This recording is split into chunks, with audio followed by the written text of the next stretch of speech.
Hey, I'm Paul with Rack Attack, and this is the Yakima StageTwo with the StageTwo Plus 2 extension.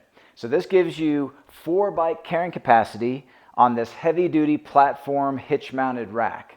So the vehicle it's connected to has a 2-inch Class 3 receiver hitch, which is required for this rack. This is a heavy-duty rack with high weight carrying capacities. It's actually rated for even off-road weight capacities.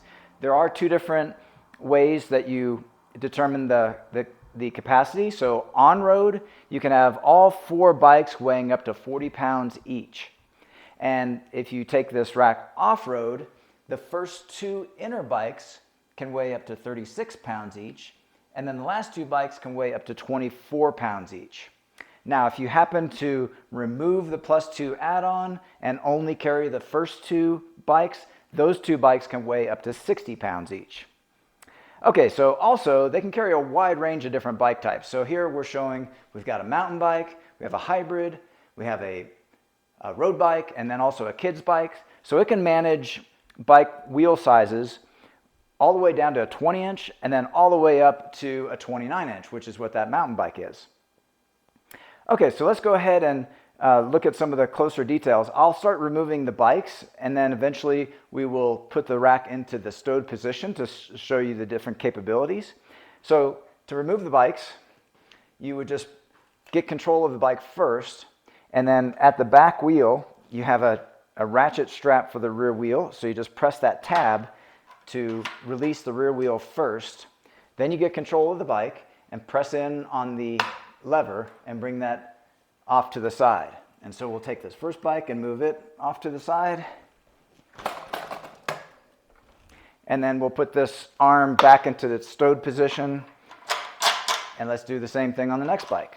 And so you'll get a good overall feel of how this rack can be loaded and unloaded quickly. Next we have the hybrid bike, and same procedure. Take off the rear wheel strap, remove the front wheel support, and the bike comes off. Okay, lastly, we have the mountain bike. Let's get this arm into the stowed position. Now, we do have a little trick I'd like to show. I'm going to go ahead and put this rack down into the access position. So this position is generally used to provide access to the back of the vehicle, the rear hatch. It can also be used to make it a little bit easier to reach this inner bike, to take that inner bike off. So let me go ahead and demonstrate that. I'll take off that rear strap, and then same thing, get control of the bike. And then here you can see that makes it easier to bring the bike, to get the bike on and off in that position. So now with the close up, let's take a look at some of the other features. I'm going to bring it back into the carrying position. And now you can more closely see that stadium profile where each bike tray gets progressively higher, maintaining a very good clearance above the ground.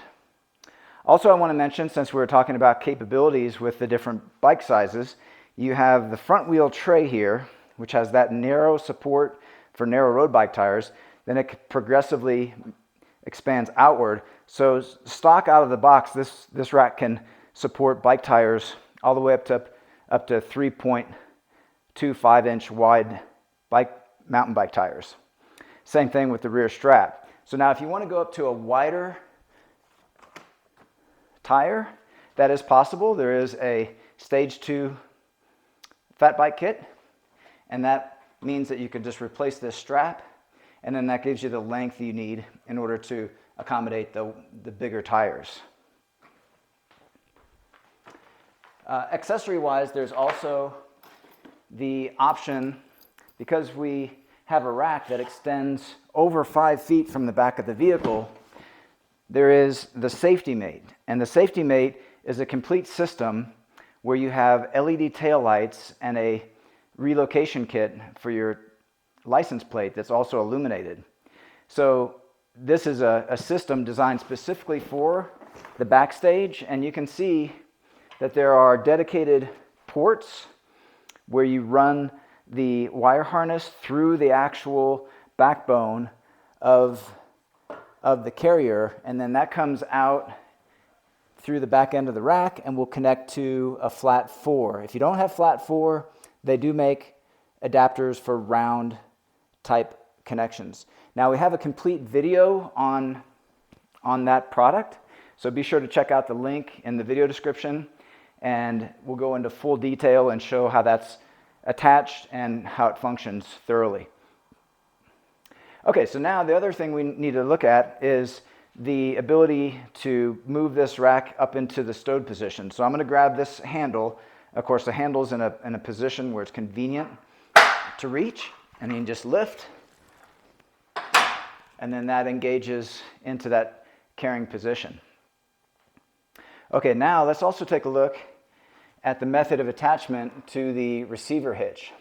So you have the 2-inch stinger, which inserts into the 2-inch receiver, and then you have the pin that ensures that you've reached the correct depth.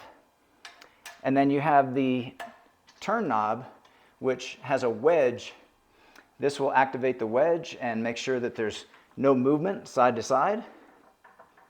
And let's go into full detail on this. We'll take this rack off and show you that functionality.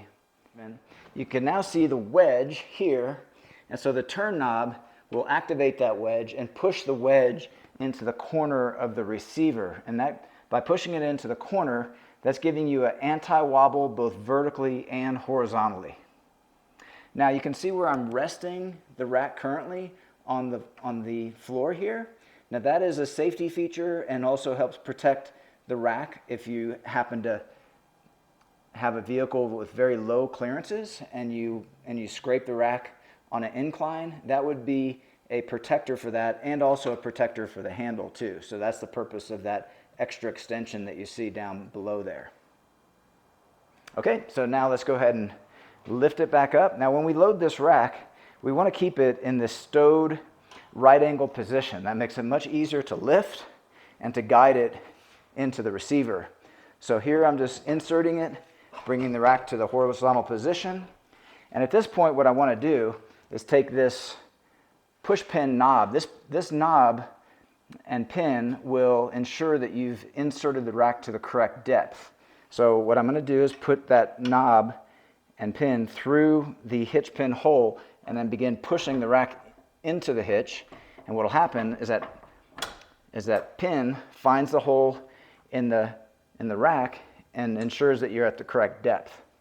Okay, now here you can see the wobble that we have before we tighten the knob. So let's go ahead and tighten that knob. I'll continue to wobble it because that way it'll help that wedge get nested into the corner of the receiver. So I keep on wobbling the rack until I have that fully tightened.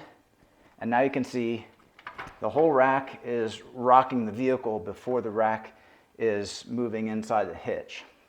Okay, so now what I can show you is that SKS lock core in action. Let me go ahead and lock it. And now with that locked, this turn knob spins freely, so it doesn't tighten or loosen until you unlock that lock core there. So also speaking to security, all the fasteners that are used to hold the trays to the main base have a hollow point hex and then a corresponding Yakima tool with the hollow point. So that provides another level of security.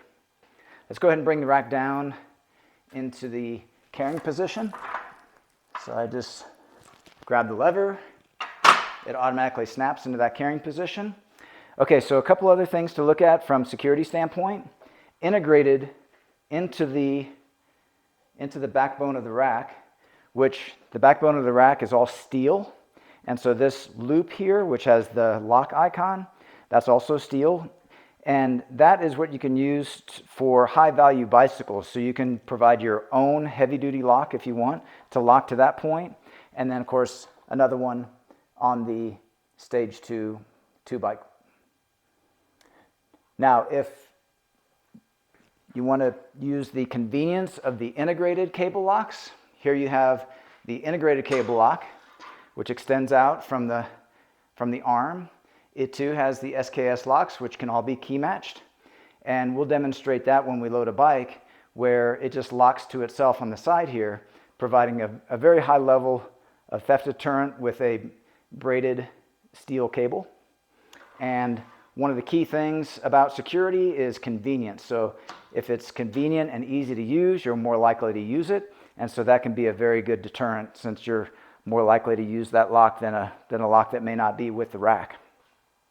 Okay, so let's go ahead and reload the bikes, and we'll talk a little bit more as we do. So I'm going to do the same thing we did a moment ago, and that is to lower the rack into this access position. And I'll go ahead and get the arm out for the first bike. And let's go ahead and grab this first bike and show you how that can be loaded relatively easily in that position. So I'm going to go ahead and lift up the bike and get that front wheel in the front wheel cradle and give it about the same lean as the rack is leaning. Bring this arm up. The arm should be attached about 1 inch away from the first point of contact on the front fork area here. Now, once it makes contact with that tire, be very firm and give it a very good firm click onto that front tire. Now here on the rear, there is a sliding rear wheel tray here, and we just want to line that up below the axle of the bike, and that'll position it correctly. And then just insert that strap and pull, and then you've got a secure attachment for that mountain bike. Now let's go ahead and do the next bike. And we're putting these bikes on in the order of the weight of the bikes. So we started with the heaviest bike, and then we moved to progressively the lighter bikes. So here we have this bike, and of course they go opposite directions. That way the handlebars don't all interfere with each other. There is also the option, if you do have interference between handlebars. Okay, I got that one cinched down, and get this rear wheel cinched down. Okay, so in this position you can see you have the default position for the tray. However, you have another bolt hole here and fastener where it allows you to shift the position of the tray over. So you do have an option to offset bikes in a different way if you find that that's better for the combination of bikes that you're transporting. Okay, let's get the road bike back on.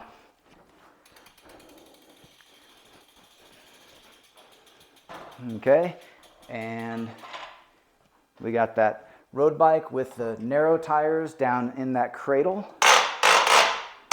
The hook about 1 inch or so away from that front fork. Now at this point I can go ahead and lift.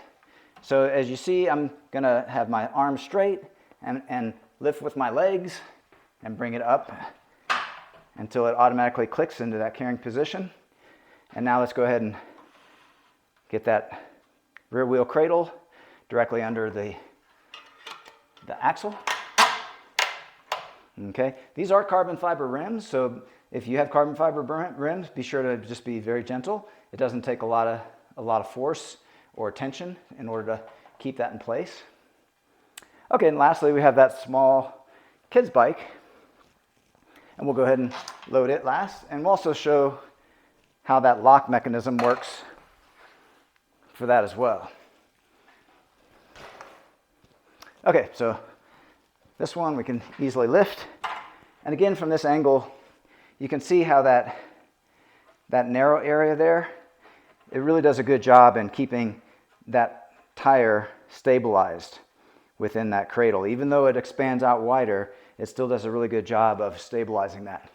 So same thing, about 1 inch or so away from the first point of contact. That contact might be an exposed brake, it could be the fork itself, it could be a brake bridge on a mountain bike, and then give it a good snug click. Okay, same thing on the back. Okay, got that rear wheel cinched down. And then lastly, let's take a look at how we would lock up the bike. So we showed a moment ago where it is.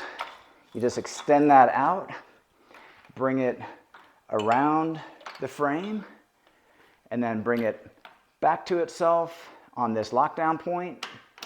And these type of lock cores in this case have the option to where you can have it pre-locked, and so it'll automatically just snap onto that lock post, or you can leave it unlocked, and then that way it will require that you use the key to lock it on. So there's two methods that you can use this lock mechanism.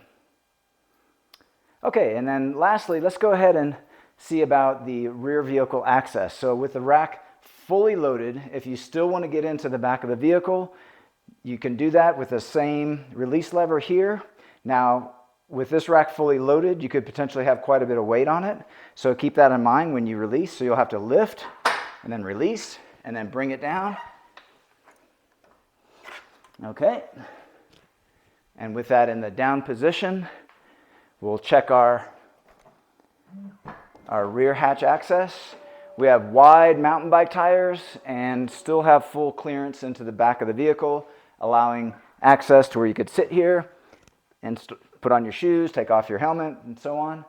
And that's even with wide handlebars. I believe those are 765 millimeter wide handlebars on a mountain bike.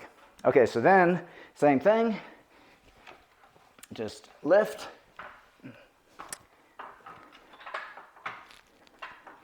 There it goes. Let it go into that clicked position. And now you're ready to transport your bikes. Okay, so those are all the key features of the StageTwo with the StageTwo Plus 2 extension. This product and the full line of Yakima products are available at rackattack.com. Please see the link in the video description for all your buying options. And if you have any questions or comments on this particular setup, feel free to leave those in the comments section below. And consider subscribing to our YouTube channel. We have over 2,000 rack-related videos, and we upload new videos weekly. That's all for this one, and thanks for watching.